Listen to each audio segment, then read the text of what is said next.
Sudah? Ya, bismillahirrahmanirrahim. Assalamualaikum warahmatullahi wabarakatuh.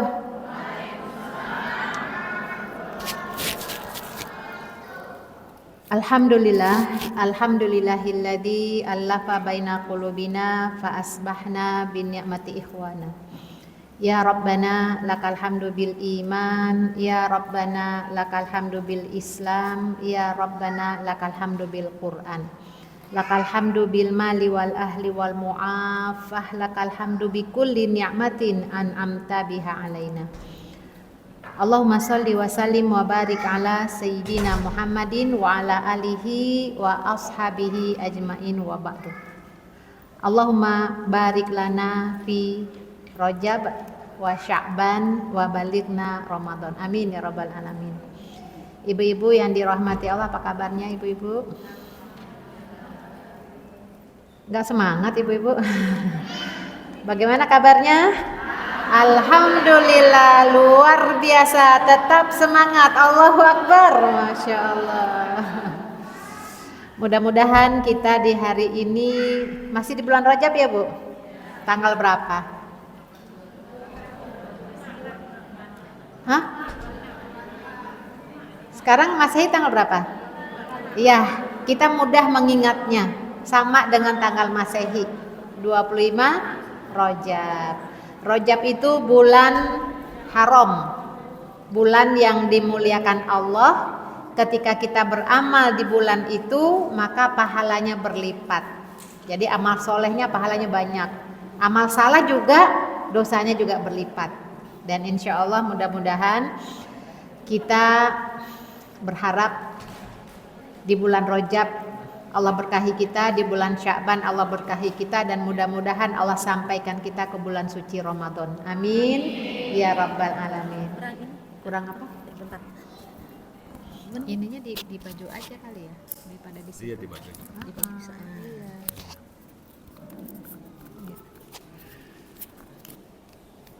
Kurang jelas ya. Kalau gini nggak apa-apa nih. Kalau ini jelas, Masya Allah. Ini Bu, yang materi wudhunya ada di sini. Oh, ya ini dulu deh, nggak apa-apa ya. Ya, ya video. Ini dulu kita bahas ya, nanti baru video ya. Baik. Ibu-ibu yang dirahmati Allah, hari ini kita membahas tentang apa Bu? Ibu-ibu ada yang sudah menopause? Ya, ini mau menopause atau mau tidak, pembahasan tentang darah ini penting ya.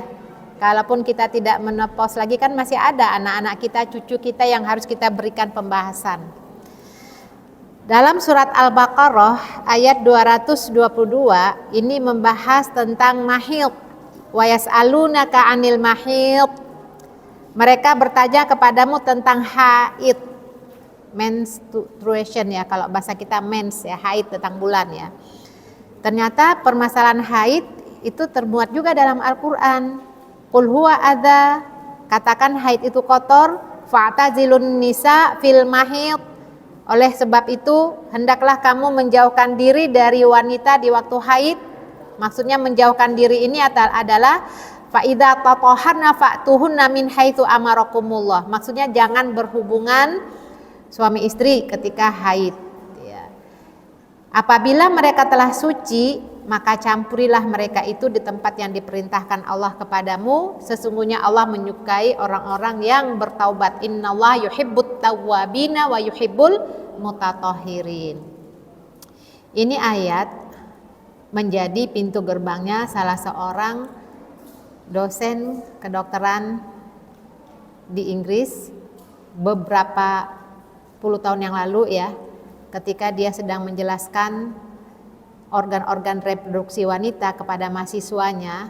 Dia jelaskan bagaimana terjadinya proses haid secara ilmiah dan apa yang harus dijauhi ketika seorang wanita sedang haid, karena kondisi rahimnya tidak sedang baik-baik saja. Nah, kemudian dengan mengungkapkan hasil temuan ilmiah, dosen ini mengatakan jangan pernah berhubungan suami istri ketika seorang perempuan sedang haid. Subhanallah, salah seorang mahasiswanya dari Pakistan itu langsung unjuk tangan ya.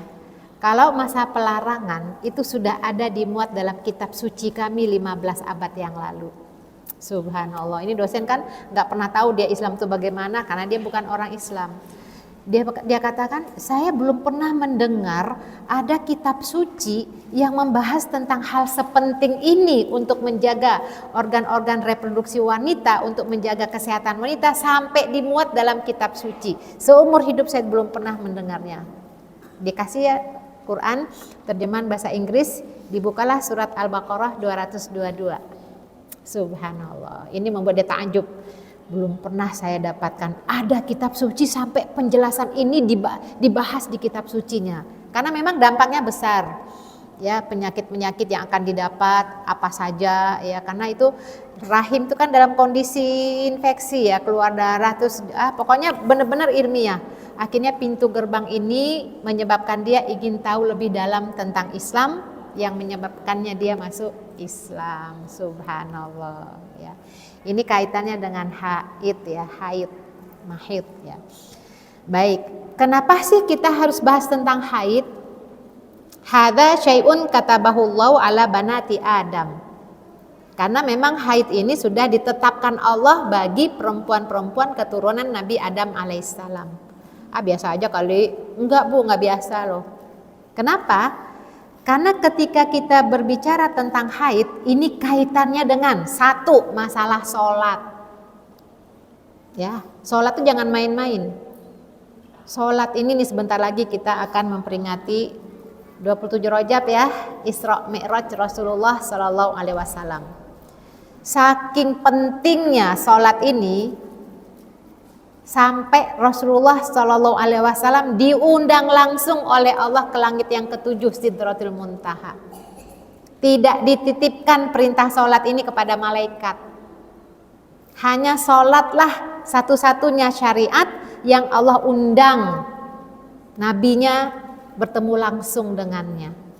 Kalau syariat yang lain dititipin lewat malaikat Jibril ya. Kewajiban sholat, kewajiban saum, kewajiban saum, puasa ya, kewajiban haji, kewajiban yang lain itu malaikat Jibril yang menyampaikan, hanya sholat. Jadi ini urgensi sholat luar biasa. Makanya kaitannya darah itu dengan sholat. Coba ibu-ibu cek ya Bu ya anak-anaknya. Kalau tidak diperhatikan masalah sholat, khawatir haid jadi alasan. Kok lama banget haidnya? Lagi mens, padahal udah bersih. Tuh, ini sholat loh Bu, sholat ini penting. Sholat ini nggak boleh main-main. Sholat ini adalah awwalu ma yuhasabul abdu yaumal qiyamah. Amalan pertama yang dihisab oleh Allah di hari kiamat nanti, sholat. Jadi nggak bisa disepelein tuh sholat. Ya, sholat itu tidak pernah Rasulullah menyuruh orang tua memerintahkan untuk memukul anaknya untuk ajaran-ajaran syariat yang lain kecuali sholat. Muru auladakum bis sholat, perintahkan anakmu sholat usia 7 tahun, wadribuhum, pukul dia ketika berusia asyarah. Tapi ingat Bu, pemukulan ini bukan KDRT ya, pemukulan ini bukan pakai kayu dipukul, nih bukan. Wadribuhum ini adalah hukuman yang membuat anak itu memiliki efek jerak. Misalnya dia senang nonton, nah karena dia tidak sholat maka jadwal menontonnya dikurangi beberapa hari, 2 hari kamu nggak boleh nonton. Nah kayak begitu, jadi nggak harus pukul-pukul sebagaimana dhorob yang dipahami oleh kita semua, jangan ya, jangan memukul sampai babak belur ya, tidak, tapi membuat dia memiliki efek jerak yang menjadikan dia komitmen dengan sholatnya. Atau doyannya jajan ya, karena kamu tidak sholat maka kamu disepakati aja hukumannya, berapa hari kamu nggak jajan. Nah seperti itu. Tidak pernah Rasul memerintahkan untuk memberikan perhatian yang besar dalam masalah sholat, dalam masalah ibadah apapun kecuali sholat Bu. Sholat itu wajib dilakukan kapanpun, dalam kondisi bagaimanapun, dalam safar, dalam mukim. Tidak bisa berdiri, duduk, tidak bisa duduk berbaring. Berbaring tidak bisa bergerak, pakai isyarat mata selama dia masih aqil. Apa itu aqil? masih sadar, belum pikun atau belum dalam kondisi koma. Selama dia masih respon dan dia masih menyadari dirinya masih akil, selama itu kewajiban sholat tetap harus dijalankan. Jadi kalau ada orang tua kita sakit ya Bu, dirawat di rumah sakit, nah nggak bisa ngapa-ngapain, misalnya kita panggil, Bu, ibunya nengok, iya Neng, wajib tuh sholat tuh. Caranya bagaimana sesuai dengan kemampuan, ya. Tapi kalau ada orang yang masih sehat-sehat, masih bisa jalan, masih bisa makan, minum, terus Bu, kamu siapa? gitu ya, ibunya pikun. Nah, itu nggak wajib lagi sholat, walaupun kondisi badannya sehat walafiat. Jadi syaratnya akil. Ini pentingnya sholat Ibu. Makanya pembahasan darah ini penting terkait dengan perintah sholat. Pembahasan darah ini penting juga terkait dengan melayani suami. Masya Allah. Ya jangan sampai nabrak-nabrak ya, masih haid dibilang nggak apa-apa, dikit ini keluarnya, nggak boleh. Nanti kita bahas ada kafarohnya ya, sanksinya. Pembahasan juga tentang haid ini, darah ini juga terkait dengan permasalahan syariat yang lain, seperti masalah iddah. Iddah itu adalah masa apa Bu? Iddah itu masa apa?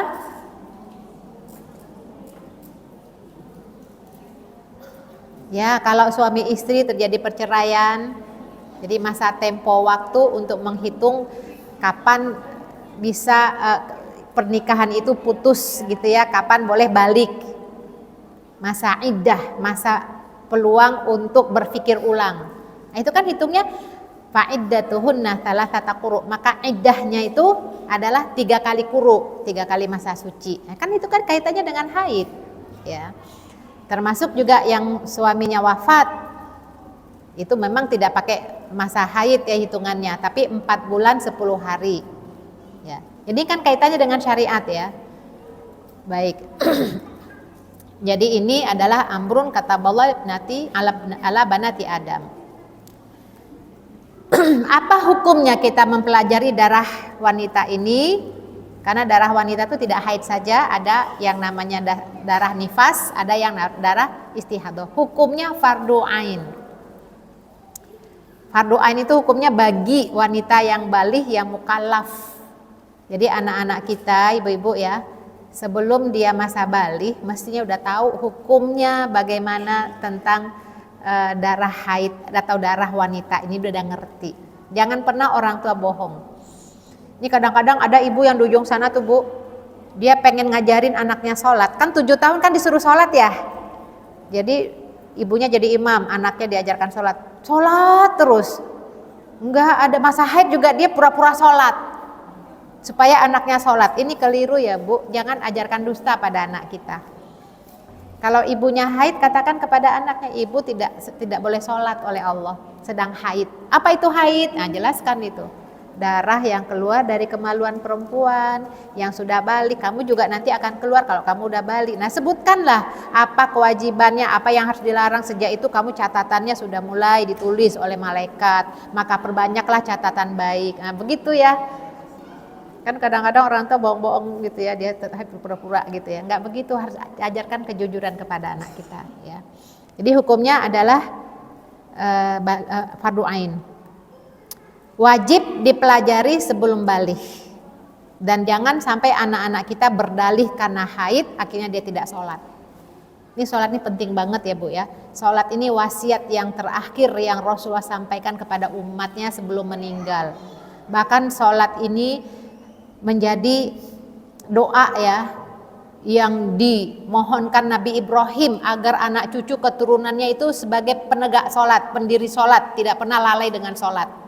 Rabbi ja'alni muqimas sholah wa min dzurriyyati rabbana wa taqabbal du'a. Bahkan sholat ini diperintahkan Allah kepada Rasulullah dan umatnya untuk mengajak, memerintahkan keluarganya untuk tetap melaksanakan sholat. Surat Toha ayat 132. Wa'mur ahlaka bis sholah wastabir alaiha. Perintahkan keluargamu untuk mendirikan sholat.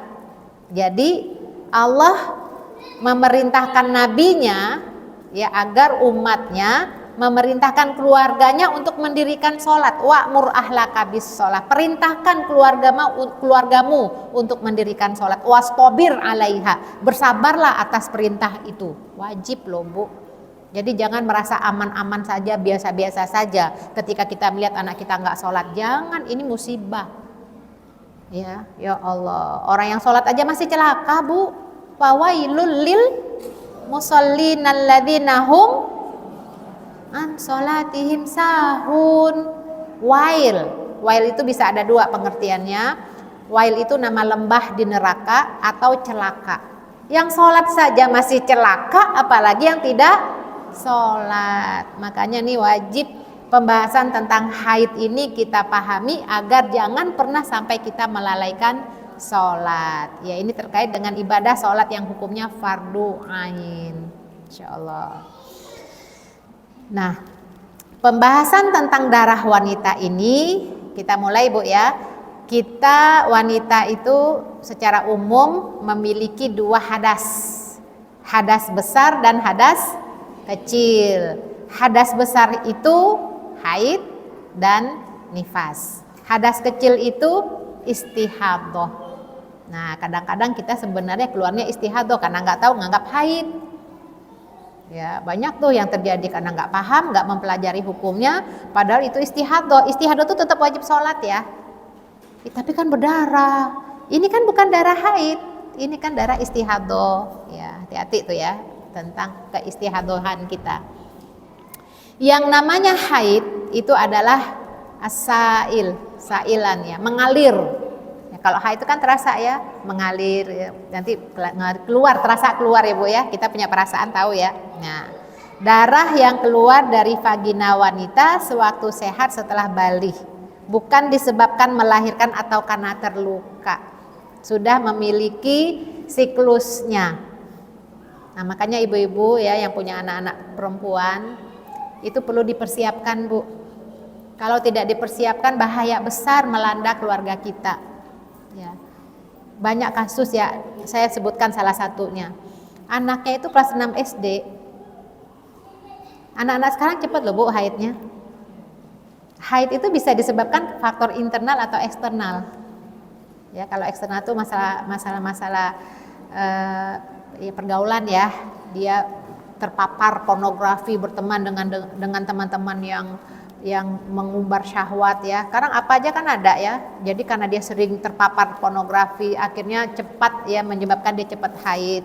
Atau faktor internal masalah makan, hormon dan segala macam, makan junk food itu cepat banget. Kelas 4 SD itu ya. Nah, karena memang cepatnya haid, cepatnya karena orang tuanya menyerahkan anaknya sekolah di sekolah yang agama ya, tapi diantar oleh sopir. Tuh, suatu saat anaknya di sekolah pusing-pusing. Di sekolah itu ada klinik, diperiksa ya kan, dokter tahulah ya, periksa urin ternyata positif. Ya Allah, hamil ternyata anak itu. Nah ya kan, kalau udah haid kan gampang mudah hamil kan. Nah itu dia, makanya jaga ya ternyata memang mohon maaf sopirnya lah yang melakukannya, karena anak itu biasa dikasih HP terpapar lah ya, kemudian dikasih lah gambar-gambar sama sopirnya itu ya, nauzubillah min zalik ya. Ini yang kita khawatirkan ya, anak yang sudah balik, yang sudah haid kan tentu mudah untuk hamil ya. Baik, keluar pada masa tertentunya haid, jadi perlu pemberian akidah yang kuat, yang kokoh kepada anak kita, akhlak yang kuat ya. Kalau udah haid itu konsekuensinya besar ya Allah.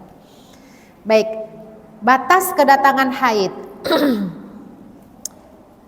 Mayoritas ulama usia minimal haid itu 9 tahun. Maksimal berakhir tanpa batas waktu. Jadi kalau kita memiliki putri, itu para ulama sepakat, karena memang tidak ada nas, tidak ada dalil yang menetapkan usia berapa anak mulai haid, itu tergantung setiap anak beda-beda. Tapi patokan usia 9 tahun. Tentu usia yang disepakati oleh para ulama mayoritas ini adalah usia tergantung dari penanggalan kalender Hijriyah, bukan Masehi. Kalau hijrah itu biasanya cenderung lebih cepat ya Bu ya. 9 tahun. Maksimal berakhir tanpa batasan waktu. Usia menopause juga kita tidak sama. Ada yang usia 45 udah berhenti haidnya. Ada yang usia 60 masih haid ya. Kemarin di India ya usia 72 tahun ibu-ibu melahirkan anak. Masya Allah. Masih bisa ya karena memang kontrol dokter ya, dijaga hormonnya, masih haid ya. Jadi tidak ada dalil menyatakan bahwa haid itu mempunyai batas waktu. Sedangkan usia menopause, usia berapa sih? Imam Hanafi menyebutkan angka 55 tahun, Imam Malik 70 tahun, Imam Syafi'i 62 tahun, Imam Hambali 50 tahun. Kok begitu sih para ulama ya? Ini kan ulama mazhab yang terkenal ya, ada kitab-kitabnya, ada muridnya. Ini berdasarkan istiqra, berdasarkan penelitian pada masa itu. Jadi para ulama juga melakukan penelitian. Perempuan-perempuan yang hidup pada masa itu ditanya, usia berapa ini, usia berapa? Jadi catat, Masya Allah ulama dulu hebat-hebat ya. Akhirnya dibuatlah kesimpulan 55, 70, 62, 50. Jadi patokan usia itu tidak menjadi patokan kita saat ini ya. Cuman jadi catatan, karena ada beberapa kasus yang sudah menopause 3 tahun, haid lagi gitu ya. Bingung deh, ini apa darahnya gitu ya. Nah, kita bisa mengambil patokan ini sebagai patokan kita. Misal ada ibu-ibu yang usia 53 tahun sudah tidak haid lagi, menopause. Usia 57 keluar lagi gitu ya.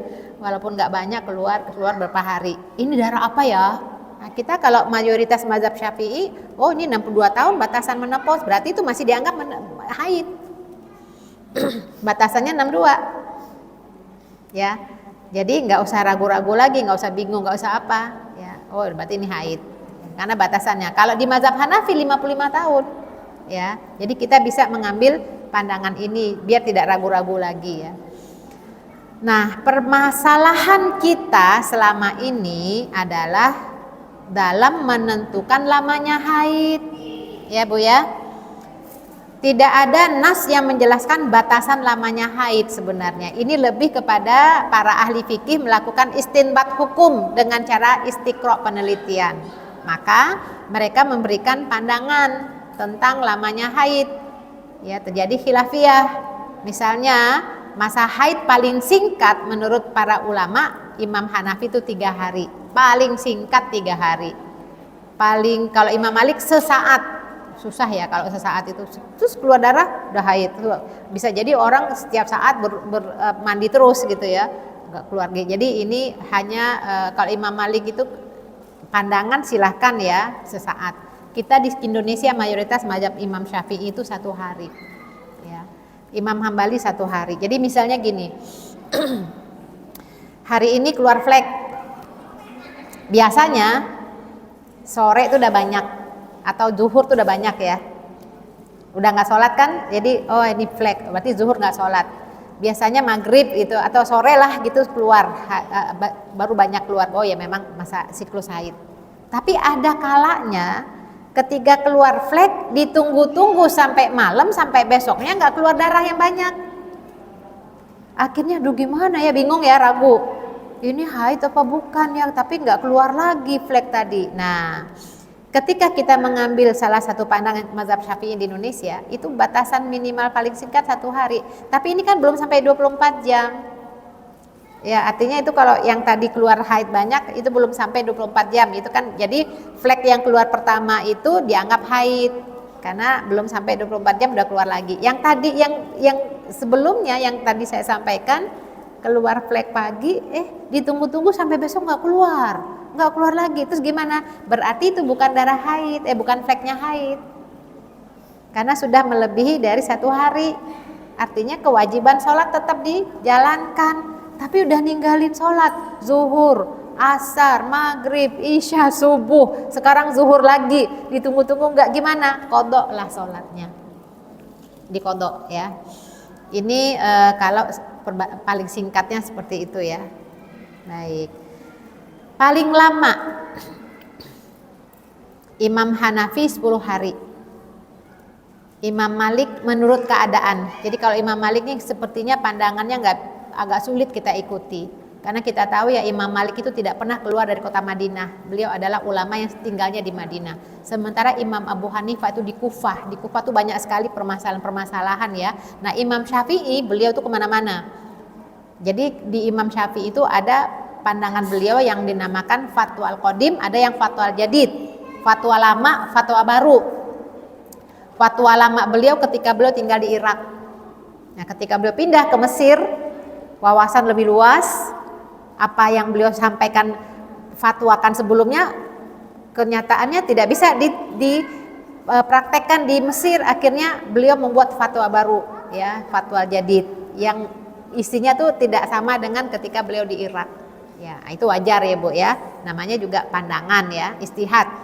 Nah, Imam Syafi'i itu menyebutkan lamanya haid itu 15 hari. 15 hari ya, batas maksimal 15 hari.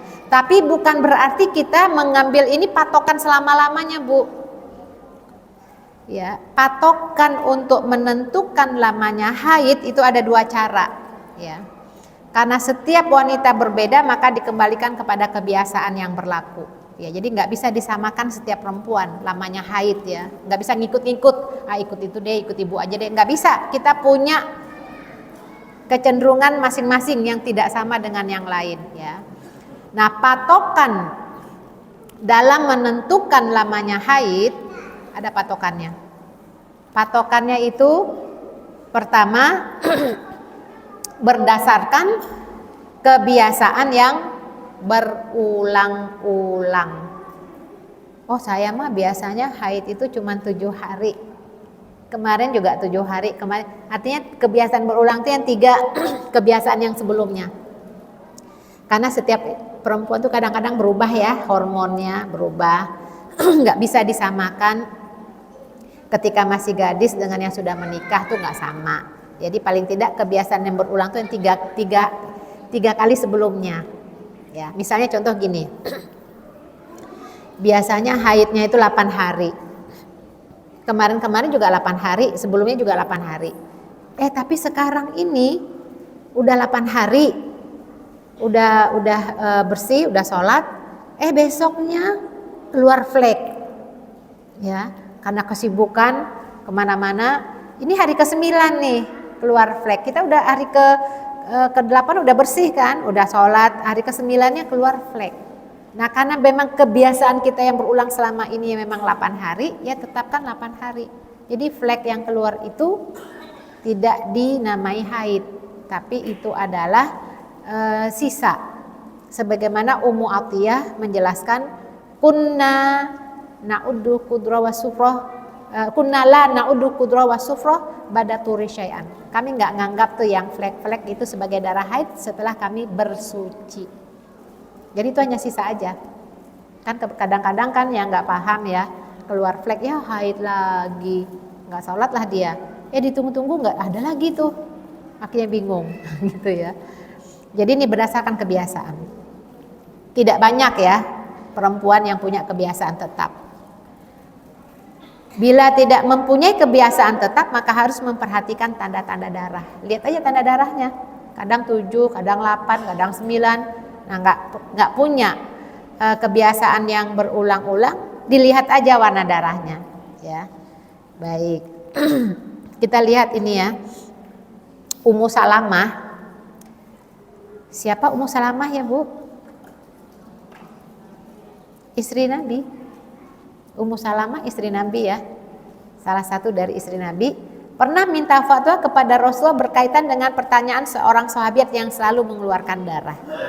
Jadi kenapa Rasulullah memiliki istri yang banyak, itu tujuannya adalah untuk memiliki duta-duta penyampaian risalah Nabi kepada kaum perempuan.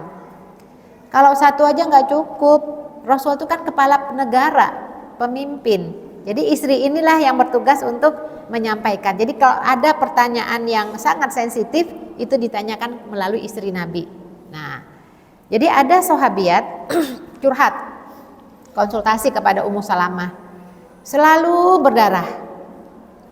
Ya, perempuan kan ada juga yang begitu Ibu ya. terus selalu keluar darah. Kemudian Rasulullah mengatakan agar wanita itu memperhatikan bilangan malam dan letak harinya dari setiap bulan ketika mendapatkan haid. Artinya ibu-ibu, kita perintahkan anak kita nyatet ya haidnya kapan.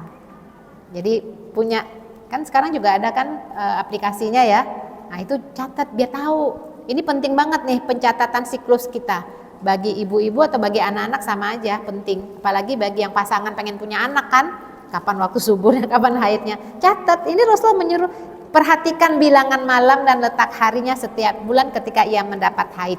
Maka tinggalkanlah sholat, kemudian mandi dan menutup kemaluannya dan laksanakanlah sholat. Artinya coba lihat kebiasaannya selama ini bagaimana. Coba lihatin sekarang, berarti ini ada istihadohnya gitu ya. Dan di hadis lain dikatakan jadikan 6 atau 7 hari. Ya umumnya masa haid itu 6 atau 7 hari. Ini ucapan Nabi kepada Hamnah binti Jahash. Saya catat Bu ya, ada beberapa sahabiat yang istihadoh. Ya, ada nama-namanya nanti saya sebutkan. Nah Nabi berkata kepada Hamnah binti Jahash, kamu haid 6 atau 7 hari. Karena memang Hamnah binti Jahsy ini adalah saudaranya Zainab binti Jahsy. Jadi iparnya Nabi ya. Zainab itu kan istrinya Nabi. Punya masalah dengan haid. Ya udah 6 atau 7 hari lah patokannya. Jadi kamu masa sucinya itu sekitar 24 malam atau 23 malam, sholatlah pada masa itu. Jadi dia kalaupun keluar darah itu namanya istihadoh ya.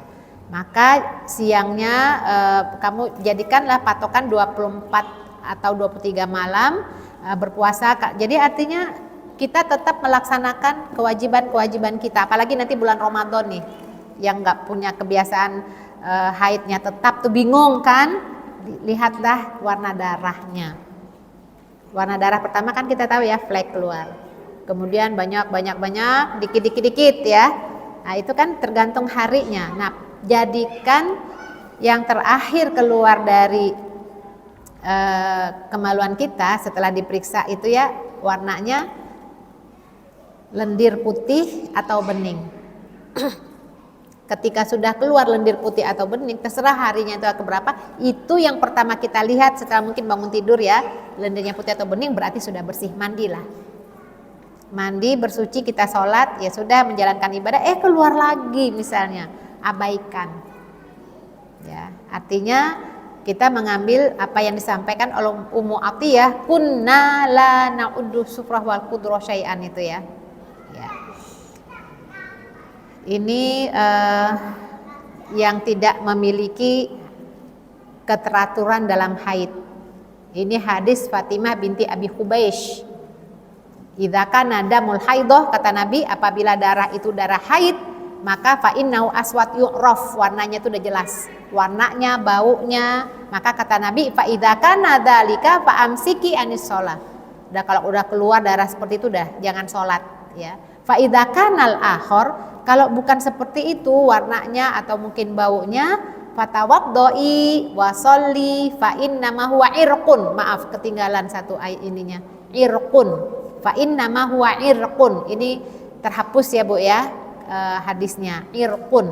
Irqun itu ada 2 terjemahannya. Ya. Kalau dalam terjemahan ahli medis ya biasanya ahli kesehatan itu irqun itu adalah peradangan pada sefik atau mulut rahim. Pokoknya ada sesuatu di mulut rahimnya. Irqun, sakit, penyakit. Kalau masih keluar darah-darah juga. Nah, irqun itu bagi sebagian menerjemahkan adalah hentakan syaiton. Jadi ada 2 di sini pengertian kenapa perempuan tuh mengeluarkan darah terus atau darahnya nggak berhenti-berhenti. Sekarang ya keluarnya mungkin ada yang banyak, ada yang sedikit, flek-flek ya. Kenapa selalu berdarah? Bisa jadi 2 penyebabnya. Pertama penyebabnya karena faktor medis. Ya, jadi kalau ibu-ibu yang suka keluar darah terus ya, bingung lah sampai lama haidnya. Coba deh cek ke dokter ada apa. Ya. Atau bisa jadi nggak ada apa-apa tapi ada masalah hentakan syaiton. Ini ada kasus juga ya. 2 kasus ini misalnya yang kasus saya sendiri mengalami ya Bu ya di usia-usia dulu, sekarang udah hampir 60, dulu waktu masih usia 45-an ya dulu kan udah haid itu kan mulai sedikit ya Bu ya, tapi kok ini banyak haidnya banyak. Saya yakin bahwa ini irqun ini penyebabnya pasti ada faktor-faktor bisa medis, bisa hentakan seton, tapi saya yakin ini faktor medis. Saya konsultasi ke dokter kandungan, ternyata benar di leher rahim tuh ada polip. Ya kan perempuan tuh kan sensitif Bu rahimnya Bu ya. Makanya dari sisi medis disuruh tuh ibu-ibu yang usia 40 tahun tuh cek kesehatan ya, pap smear ya. Ya, bisa jadi ada miom, ada segala macam. Saya periksa ternyata ada polip. Inilah kata dokter penyebabnya kenapa ibu haidnya banyak.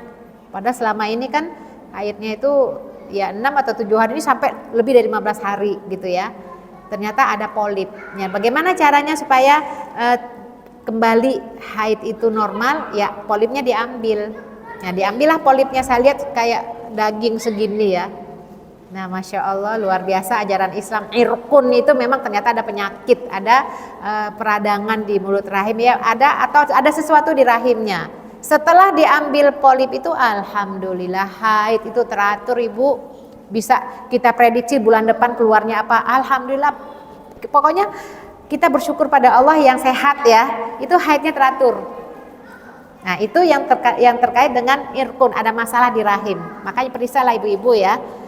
Ada juga bisa jadi penyebabnya kontrasepsi. Penyebabnya adalah gangguan dari alat kontrasepsi ya. Biasanya nih Bu ya, kebanyakan ya, tapi tidak semua. Ibu-ibu yang pakai kontrasepsi yang spiral ya, IUD ya, atau yang modelnya Coverty dan segala macam itu kan, ibu pernah lihat kan Coverty yang masih dipasang ke rahim, kan tajam kan Bu. Nah bisa jadi karena sibuk banyak pekerjaan menyebabkan alat itu bergesek dengan leher rahim, timbul pendarahan. Jadi gesekan-gesekan ya, ini kalau ada dokter itu lebih mudah untuk memberikan pemahamannya ya. Nah itu terjadilah ya katanya erosi ya, pendarahan karena pergesekan alat itu ya. Jadi itu bukan haid. Nah coba deh ibu-ibu yang memiliki yang pakai pasang spiral itu ya, itu kan biasanya haidnya banyak loh ya, lama. Bisa jadi itu bukan karena haid loh Bu. Ya karena tadi ya bergeseknya atau luka di leher rahim karena alat tadi. Tuh, jadi artinya bisa kita lihat apakah ini ada peradangan, irkun ini apakah penyebabnya ada infeksi dan segala macamnya. Jadi tidak semua darah yang keluar dari kemaluan perempuan itu adalah darah haid. Ya. Bisa juga hentakan seton. Mungkin kalau dalam medis itu mungkin nggak ada tuh ya pembahasan seton jin itu nggak ada ya.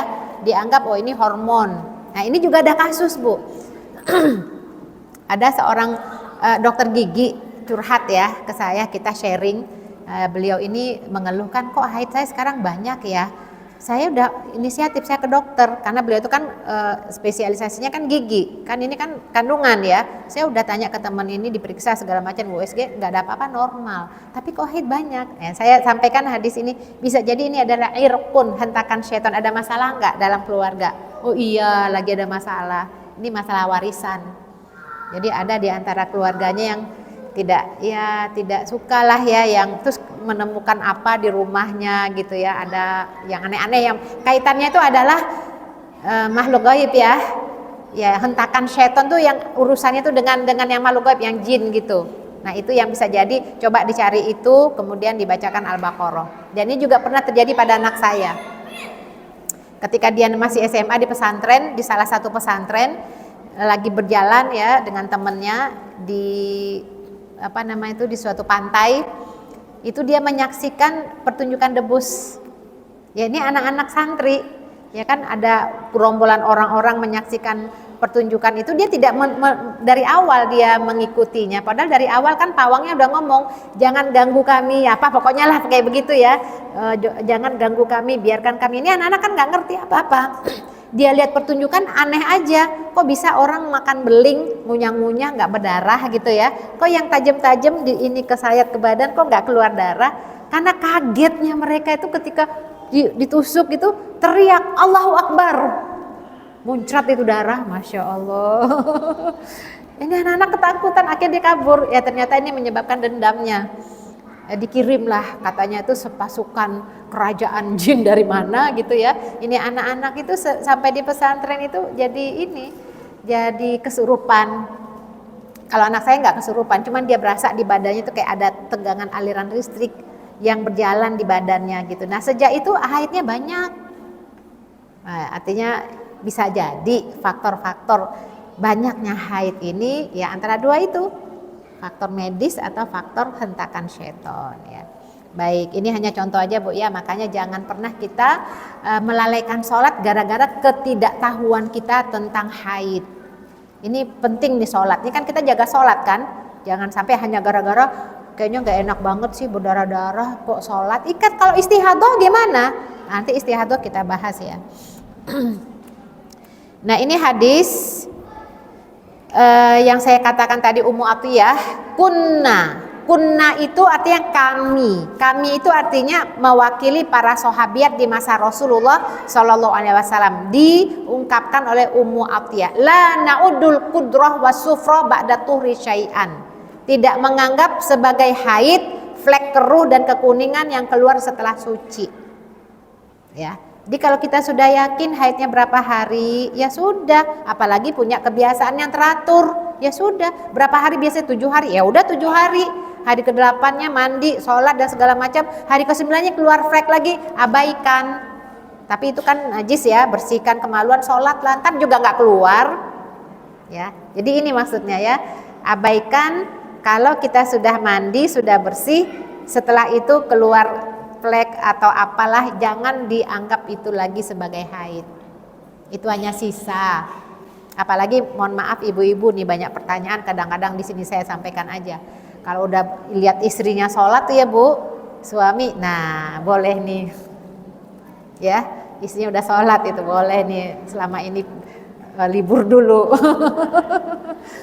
Nah setelah sholat ya kemudian melaksanakan ibadah suami istri gitu ya, si istri jadi ya keluar lagi gitu kan Bu ya, kok ada merah-merahnya lagi ya, apa udah Bu jangan khawatir, tadi kan udah mandi udah bersih udah yakin kita udah selesai haid, ini kan ibadah suami itu wajar, itu pembersihan dari suami.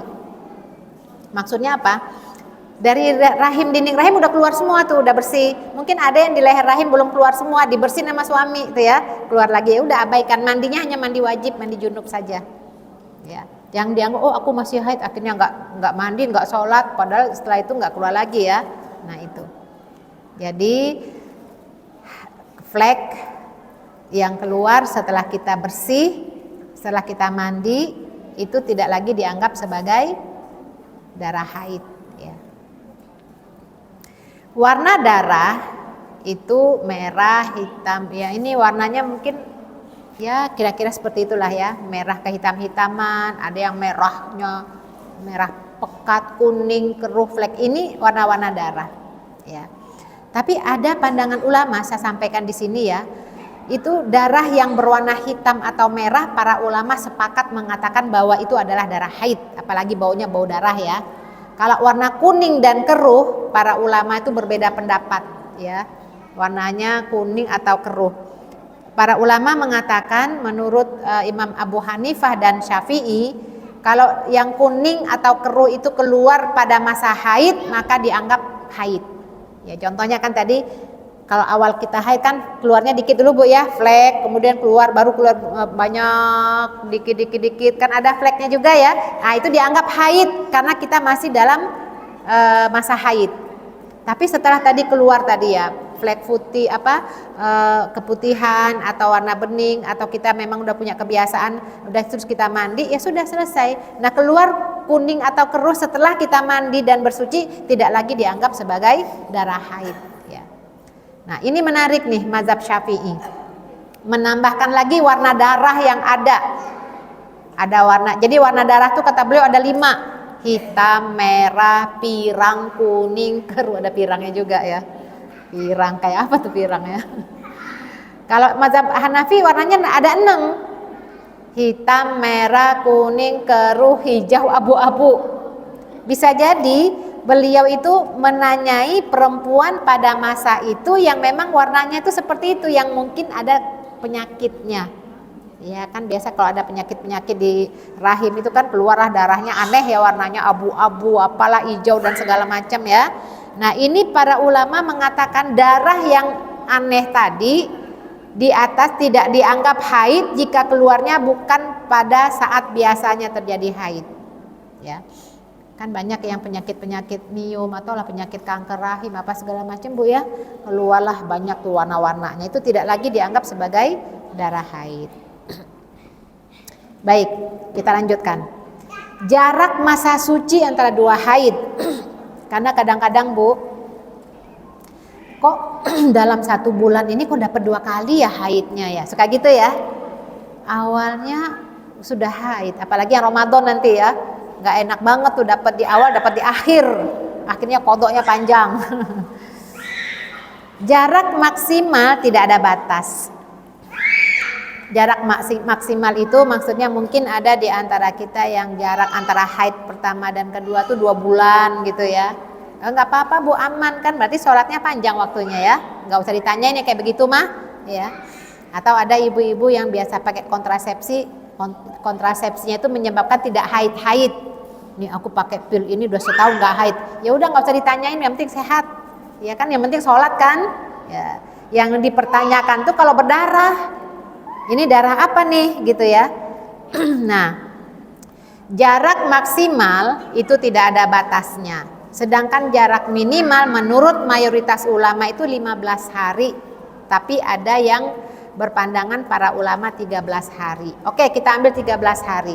Kalau jarak antara 2 haid, ya masa suci antara 2 haid 13 hari, itu kemungkinan dalam 1 bulan bisa 2 kali haid Bu. Ya, misalnya kita haid 7 hari, hari pertama dan hari ke-7. 13 hari kemudian, ya hari ke-20, ke-21 haid lagi, ya bisa jadi. Makanya jangan heran, bisa jadi dalam 1 bulan dapat 2 kali haid. Ya, itu nggak usah dipertanyakan lagi ya, karena memang jaraknya sangat dekat. Cuman bagi pasangan suami istri barangkali untuk program punya anak mungkin perlu, waduh cepet sekali gitu masa suburnya kapan ya. Tapi kalau kita lihat masalah haidnya bisa jadi dalam 1 bulan itu 2 kali ya. Baik, masa suci di sela-sela haidnya 10 hari, tapi ada di tengah-tengahnya tuh suci. Hari ke-5 tuh dari pagi sampai malam tuh bersih. Nah itu ada juga kadang-kadang ya, mumpung gitu ya, aku bersih nih Mas, bolehlah tuh aku mandi dulu ya. Nah kita hubungan, besoknya masih haid kan.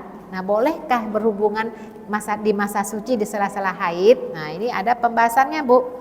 Kalau mazhab Hanafi itu dianggap masa haid, karena kan masih haid, cuman jeda aja hari itu di tengah-tengahnya. Mazhab Syafi'i mengatakan dianggap haid bila masa suci itu di antara 2 darah haid.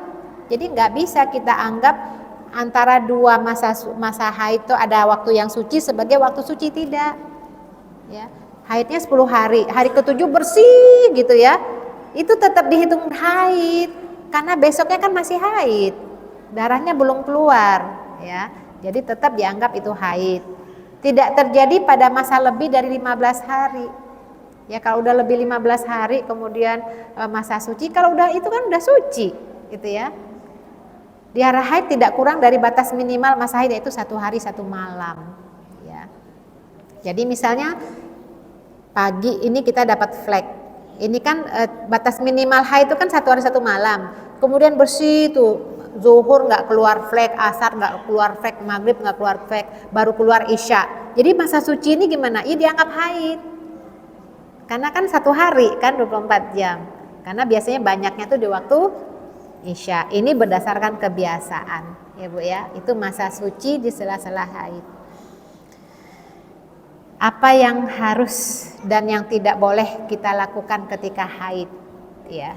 Jadi ini memang permasalahan spesial untuk wanita. Sholat itu kan tadi kita katakan kewajiban yang harus kita lakukan ya, dalam kondisi apapun kita, kecuali bagi perempuan dalam 2 keadaan boleh tidak sholat, ketika haid dan ketika nifas. Yang tidak boleh dilakukan ya sholat Bu. Para ulama tuh saking menjaga sholat ya, sampai-sampai mazhab Syafi'i dan Hambali atau mayoritas ulama mengatakan tuh ada qadha sholat loh. Misalnya haid kita itu waktu jam 1 misalkan ya, kita belum sempat sholat zuhur ya, karena mungkin kesibukan di rumah atau apalah, mau wudhu udah jam 1, ternyata haid. Itu bukan berarti kewajiban zuhur kita itu bebas begitu saja. Tidak, kita masih punya hutang qadha. Artinya zuhur yang belum sempat kita tunaikan itu nanti diqadha setelah kita bersih dari haid. Itu karena pentingnya sholat tersebut. Jadi nggak ada istilahnya ya haid berarti nggak sholat. Ini kan kewajiban sholat itu sudah ada pada hamba-hamba Allah yang mukallaf. Masuk waktu zuhur itu menjadi kewajiban seluruh umat Islam yang mukallaf untuk sholat wajib. Tapi kan kita haid, ya haidnya kan jam 1, kenapa nggak dari awal tadi ya? Nah, kecuali tidak perlu qadha apabila kita sholatnya berjamaah dengan imam di masjid. Misalnya kita sholat di sini, kita udah wudu, kita udah dapat sholat sunnah, tinggal nunggu imam untuk melaksanakan sholat berjamaah misalnya ya. Ternyata kayak berasa-berasa gitu ya, kan kita punya perasaan ya Bu ya, kayaknya berasa nih, kayaknya haid nih, kan kita lagi nunggu imam belum sholat wajib, terus kita periksa di kamar mandi ternyata haid. Nah ini yang waktu ini tidak perlu kita qadha. Kenapa? Karena belum sempat menunaikannya di awal waktunya. Nah itu nggak perlu qadha. Yang wajib qadha itu ketika telah waktunya sudah masuk, kita masih menunda-nunda.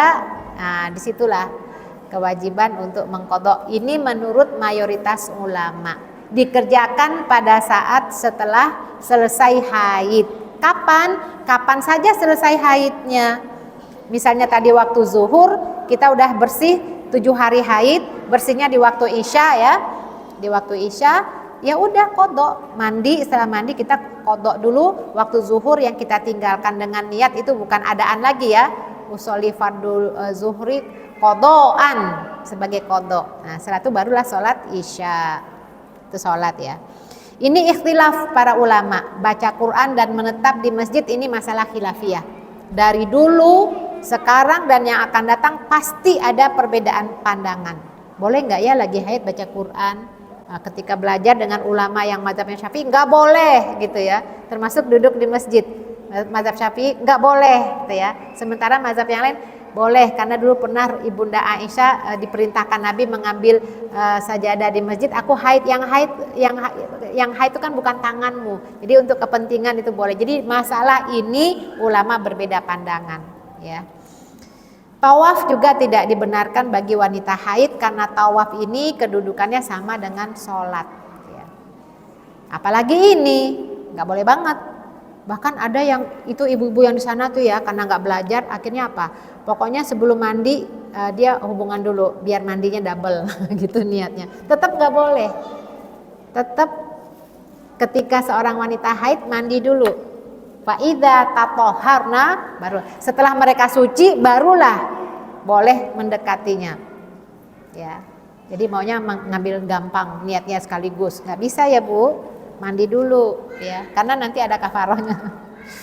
Saum juga nggak boleh ya, haid. Tapi ini bersihnya di waktu subuh nih, haidnya waktu subuh. Artinya tadi haid udah bersih nih, kita udah bisa sholat subuh. Bagaimana saumnya? Ya. Kalau diniatkan dari awal bisa Bu, wajib ya. Tapi kalau bersihnya duha, boleh nggak hari ini aku puasa? Ya nggak bisa. Ya. Ini saum. Ini yang wajib nanti ya Ramadan. Ini banyak yang nggak paham para suami nih. Tolak itu nggak boleh dijatuhkan ketika istri sedang haid. Suami itu akan berdosa. Jadi nggak dibenarkan menjatuhkan tolak ketika istri sedang haid. Ya, itu Rasul manana tolak bid'i. Makanya perceraian itu adalah sesuatu yang dapat mengguncangkan arsy Allah. Bukankah akad nikah itu mitsaqan ghalidha, ikatan yang kokoh, yang kuat, yang disaksikan oleh malaikatnya. Allah menyaksikan dan malaikatnya ikatan antara ikatan jalinan suami istri, antara suami dan istri itu mitsaqan ghalidha, itu ikatan yang kokoh yang nggak boleh diputuskan. Bahkan dikatakan perbuatan yang halal itu yang dibenci Allah itu adalah abghadul halal indallah at-thalaq, itu karena bisa mengguncangkan arsy. Maka ketika menceraikan istri jangan dalam kondisi haid. Makanya kalau ada suami yang menjatuhkan talak pada istri, tanya dulu, kamu haid nggak? Ada nggak ya orang bercerai begitu? Orang bercerai mah nggak boleh marah-marah. Karena ini kan memutuskan ikatan yang kokoh, mestinya itu dipikirkan dengan matang. Maka jangan mudah bercerai, ya. Ya kan nggak mungkin bercerai dalam kondisi baik-baik saja. Justru itulah godaan syaitan. Ini pernikahan, ini ikatan yang kokoh, jangan pernah dikhianati, ya. Nah, jadi kalau mau bercerai tanya dulu, haid, aku haid, oh ya udah tunda dulu perceraiannya. Tunggu sampai dia bersih, setelah bersih jangan dicampuri, barulah. Jadi mas menceraikan aku, ya kamu saya talak, nah itu sah. Ya boleh. Tapi baru selesai aja haid langsung dicampuri, nggak boleh menceraikannya, tunggu dulu sampai dia haid. Nah ini ada adab-adab dan etikanya yang banyak suami pada tidak tahu ya. Kadang-kadang dalam rumah tangga yang terjadi itu adalah zina. Oh, maksudnya kenapa zina? Ya karena setiap berantem cerai, setiap berantem cerai. Ini ada seorang bapak nelpon saya, Bu, saya mau balik sama istri, saya mau rujuk. Kata istri saya nggak boleh rujuk. Katanya istri saya harus nikah dulu dengan yang lain baru boleh rujuk. Memang bapak sudah menjatuhkan talak sama istri berapa kali? Ya kalau saya lagi marah mah saya selalu ngomong cerai. Lah berapa kali nggak kehitung? Iya gimana sih si bapak ya? Nah ini jangan pernah memain-mainkan kata tolak, ya. Walaupun kita punya undang-undang di negeri Indonesia ini kan tidak jatuh perceraian itu kalau tidak diikrarkan suami di depan pengadilan ya, tapi secara agama itu tetap jatuh. Ya. Jadi kan kalau dia udah menceraikan istrinya berkali-kali bercampur lagi apa namanya tuh? Kalau bukan zina ya. Baik. Haram bagi suami mencampuri istrinya yang sedang haid walaupun darahnya telah berhenti sebelum mandi. Tuh Bu, ingat nggak dulu tuh? Itu terlanjur gimana ya udah taubat aja dah nggak apa-apa ya. Karena dalilnya tadi Al-Quran surat Al-Baqarah 222, wala taqrabuhunna hatta yathur. Jangan campuri mereka sampai mereka selesai mandi. Ya dulu nggak tahu ya udah taubat. Kalau itu mah taubat aja, tapi enggak Bu. Ada beberapa kafaroh ya. Jika seorang suami terlanjur mencampuri istrinya yang sedang haid, maka menurut hadis Ibnu Abbas ia diwajibkan membayar kafaroh. Dari Nabi SAW mengenai laki-laki yang menggauli istrinya yang sedang haid, ia harus bersodakoh 1 dinar atau setengah dinar. Kalau 1 dinar Uni Emirat Arab itu kurang lebih 2,5 juta apa 3 juta ya. Masya Allah. Yang perbuatan begitu tuh sampai di ini ya, dibahas ya. Nah itulah orang dulu ya. Bahkan mereka itu punya sanksi ya, pergi ke pengadilan pada saat itu.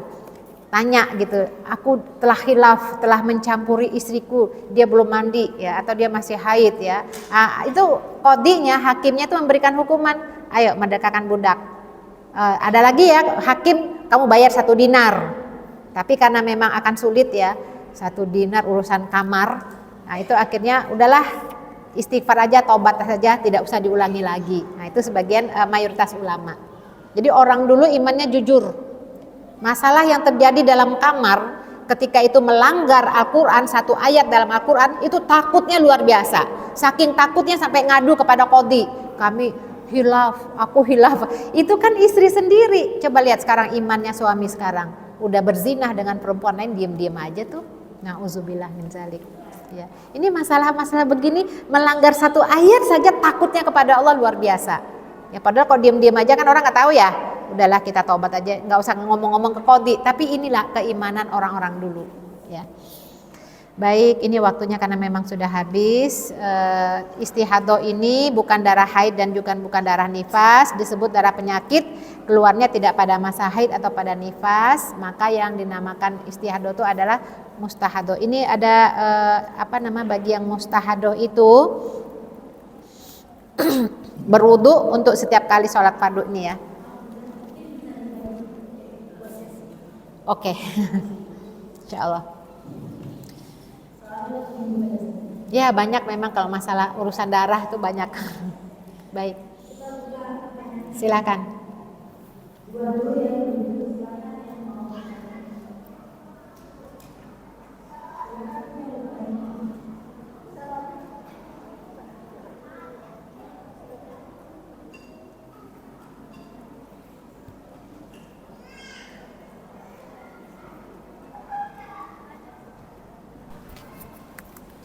ya Bu. Silakan. Bismillahirrahmanirrahim.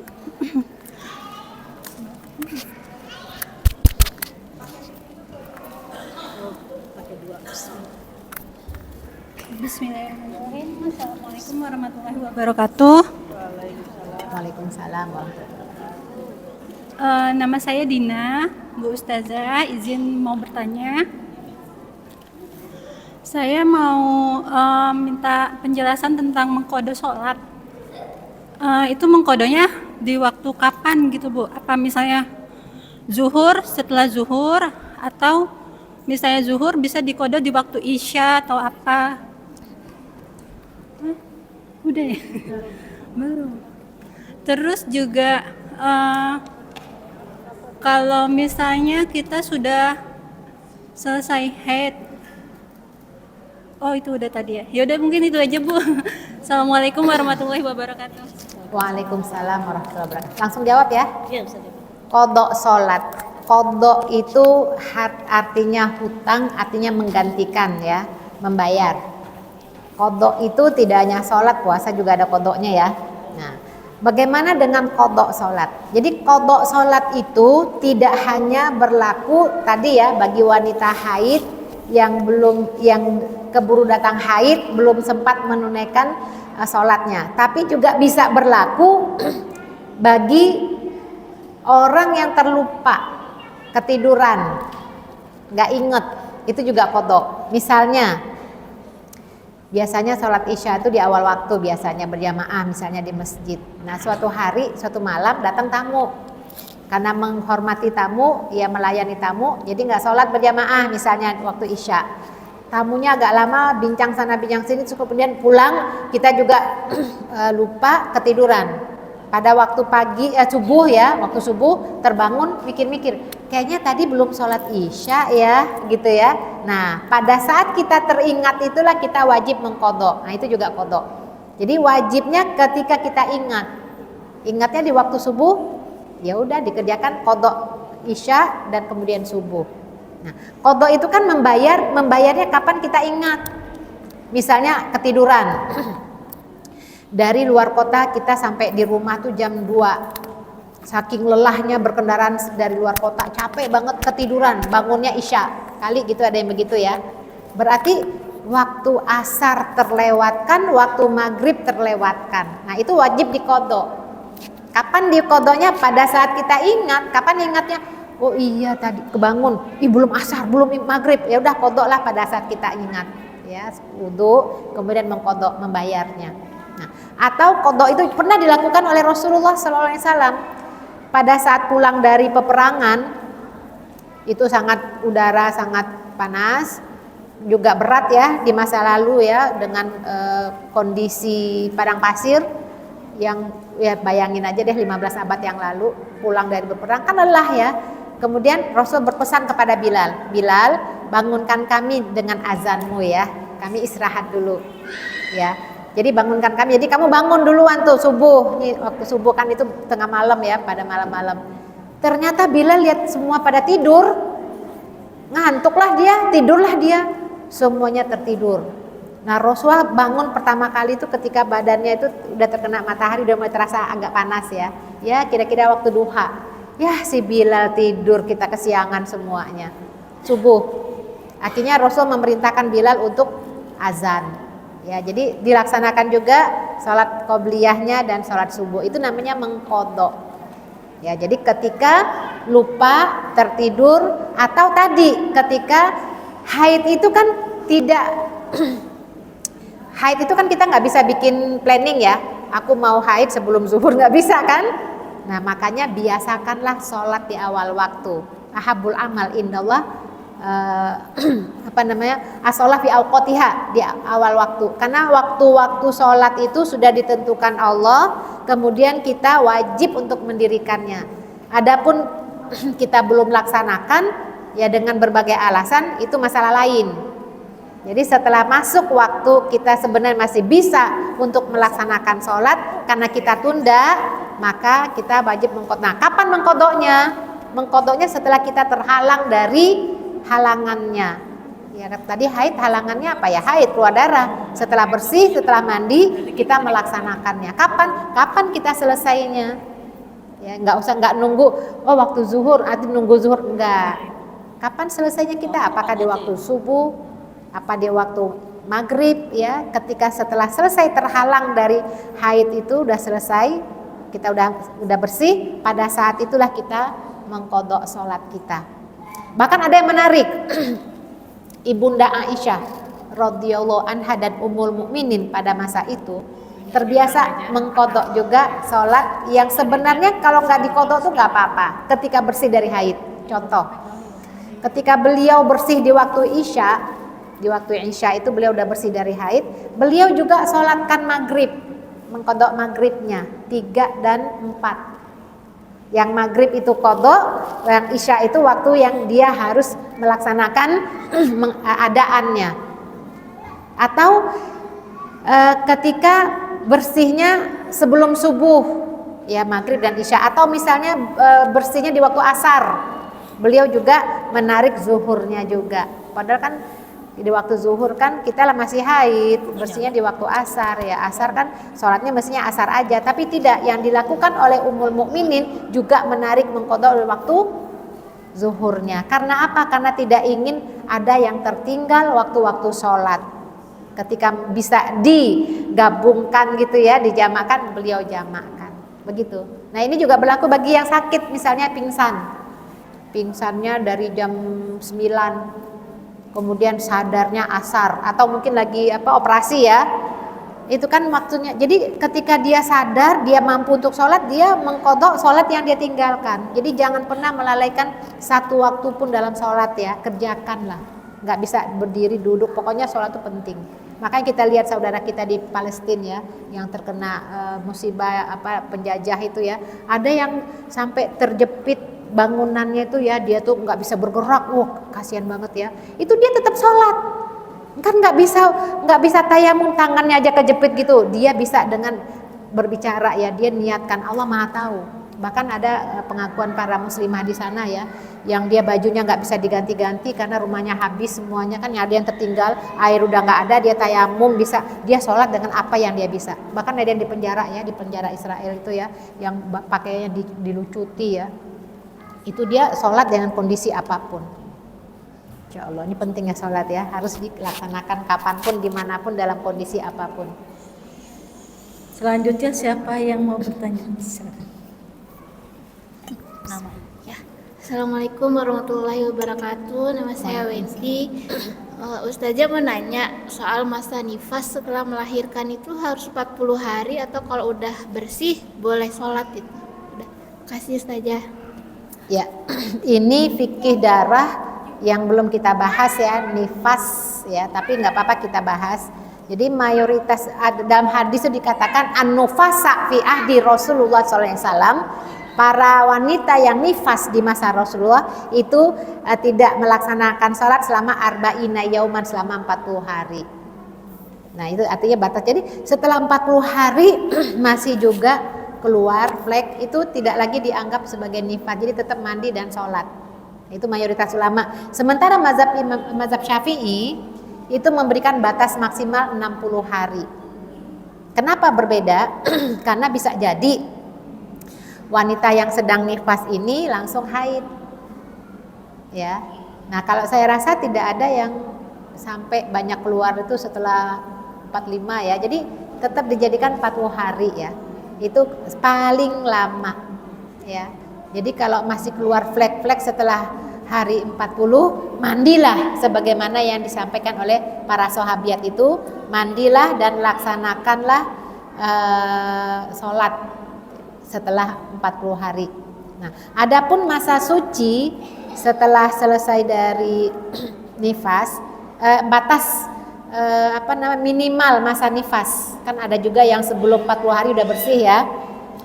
Kalau sebelum 40 hari sudah suci ya mandi, nggak usah tunggu 40 hari. Ada yang cuman 2 pekan, 14 hari, 15 hari udah mandi dan sholat. Bahkan qila katanya Sayyidah Fatimah binti Rasulillah Sallallahu Alaihi Wasallam itu masa nifasnya hanya 1 hari 1 malam.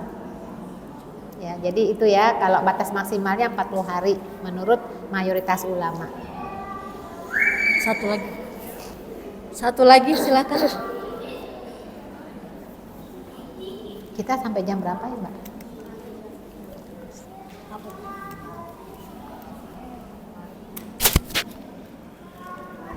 Assalamualaikum warahmatullahi wabarakatuh. Waalaikumsalam. Nama saya Astuti.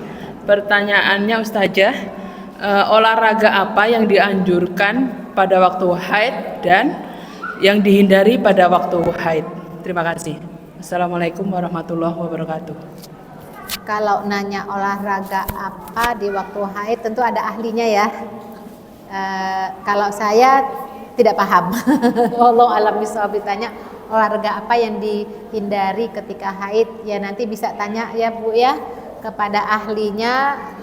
Kalau yang saya pahami, kalau pertanyaan ke saya, apa yang tidak boleh dilakukan ketika haid dalam perintah agama tadi ya, tuh nggak boleh hubungan suami istri. Tapi kalau olahraga apa, saya tidak tahu karena bukan bidangnya. Mohon maaf ya Bu. Mungkin ada yang tahu di sini. Allah alam bisawab, saya nggak tahu ya Bu ya, bukan bidangnya. Baik, alhamdulillah saja. Untuk selanjutnya adalah doa ya Ustazah. Ya, ini ibu-ibu ya, tadi saya sampaikan janji saya, mungkin masih banyak sahabiat yang lain.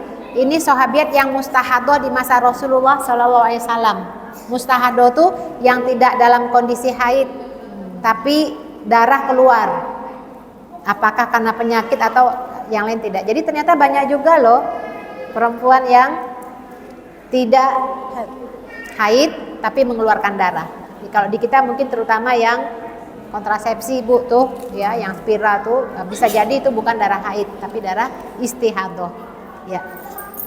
Lanjut doa? Doa penutup. Ya, baik ibu-ibu yang dirahmati Allah, karena ini adalah bulan Rajab, bulan yang kalau kita beramal soleh pahalanya berlipat. Kemudian kalau kita berdoa mudah-mudahan Allah kabulkan ya Bu ya.